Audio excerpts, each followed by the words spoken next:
ಇನ್ನು ಕಲಬುರಗಿಯಲ್ಲಿ ಮುಂದುವರೆದಿದೆ ವರುಣನ ರೌದ್ರ ನರ್ತನ. ಧಾರಾಕಾರ ಮಳೆಗೆ ಕಬ್ಬು ನೆಲ ಕಚ್ಚಿದ್ದು ಅನ್ನದಾತ ಕಂಗಾಲಾಗಿದ್ದಾರೆ. ಚಿಂಚೋಳಿ ತಾಲೂಕಿನ ಶಾದೇಪುರ ಗ್ರಾಮದಲ್ಲಿ ನಡೆದಿರುವಂತಹ ಘಟನೆ ಇದು.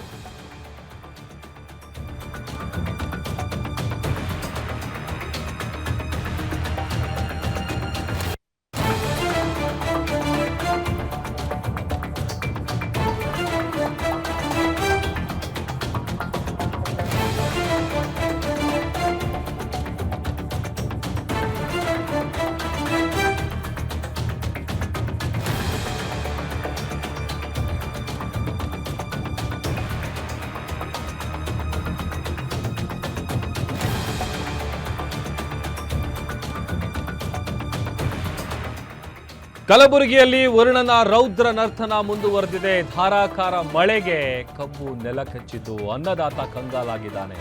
ಚಿಂಚೋಳಿ ತಾಲೂಕಿನ ಶಾದೇಪುರ ಗ್ರಾಮದಲ್ಲಿ ನಡೆದಿರುವಂತಹ ಘಟನೆ ಇದು. 15 ಎಕರೆ ಪ್ರದೇಶದಲ್ಲಿ ಬೆಳೆದಿದ್ದಂತಹ ಕಬ್ಬು ಬೆಳೆ ಸರ್ವನಾಶ ಆಗಿದೆ. ರೈತರ ಜಮೀನುಗಳಿಗೆ ಶಾಸಕ ಅವಿನಾಶ್ ಜಾಧವ್ ಅವರು ಭೇಟಿ ಕೊಟ್ಟಿದ್ದಾರೆ. ಭಾರೀ ಮಳೆಗೆ ಹಾನಿಯಾದ ಬೆಳೆಗಳ ಕುರಿತು ಪರಿಶೀಲನೆಯನ್ನು ನಡೆಸಿದ್ದಾರೆ.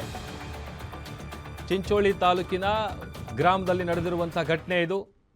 ಧಾರಾಕಾರ ಮಳೆಗೆ ರೈತ ಬೆಳೆದಿದ್ದಂತಹ ಕಬ್ಬು ಬೆಳೆ ನೆಲ ಕಚ್ಚಿದೆ. ಇದರಿಂದ ಅನ್ನದಾತ ಕಂಗಾಲಾಗಿದ್ದಾನೆ.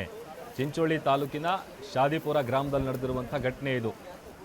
ಇನ್ನು ಶಾಸಕ ಅವಿನಾಶ್ ಜಾಧವ್ ಅವರು ಅಲ್ಲಿಗೆ ಭೇಟಿಯನ್ನು ಕೊಟ್ಟು ಹಾನಿಯಾದಂತಹ ಬೆಳೆಗಳ ಕುರಿತು ಪರಿಶೀಲನೆಯನ್ನು ನಡೆಸಿದ್ದಾರೆ. ದೃಶ್ಯದಲ್ಲಿ ಗಮನಿಸ್ತಾ ಇದ್ದೀವಿ ನೋಡಿ.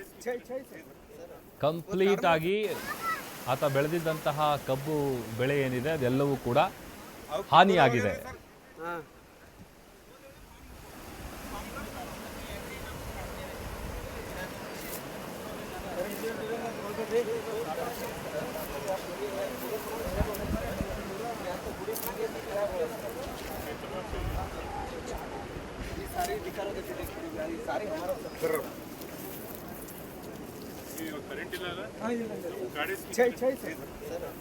कार्ड में